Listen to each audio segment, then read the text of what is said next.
Noong kamakailan muling isiniyasat sa Kamara ang investigasyon ukol sa umano'y maling paggastos ng pondo at mga iligal na paggamit ng pamahalaang panlalawigan ng Cagayan sa nagdaang pambansa at lokal na eleksyon taong 2022. Bagamat 2 taon na ang nakalipas, nanawagan ang ikalawang pinuno sa Komite ng Pagboto at Pagbabago sa Eleksyon na si Bukidnon Representative Jonathan Flores ukol sa pagrepaso ng mga patakaran ng COMELEC kung saan binigyan diin niya rin ang mga dibisyong itinalaga ay may posibilidad na puno na ito ng kasalukuyang kaso. Samantala, ang investigasyon ukol sa umano'y diwastong paggamit ng pondo ay inihain ni Cagayan Representative Joseph Lara sa ilalim ng House Resolutions 145 at 146, kung saan mithiin ito ang matapat na talakayan ukol sa mga transaksyon ng pamahalaan at mga paglabag sa patakaran ukol sa paggamit ng pondo.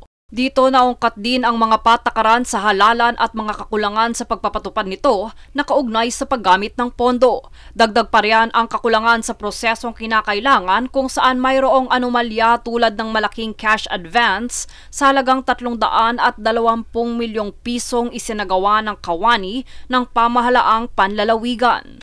Muling nanawagan si Lara sa pagpasa ng batas na naglalayong maisaayos ang proseso ng halalan at ang matapat na paggamit ng pondo ng pamahalaan.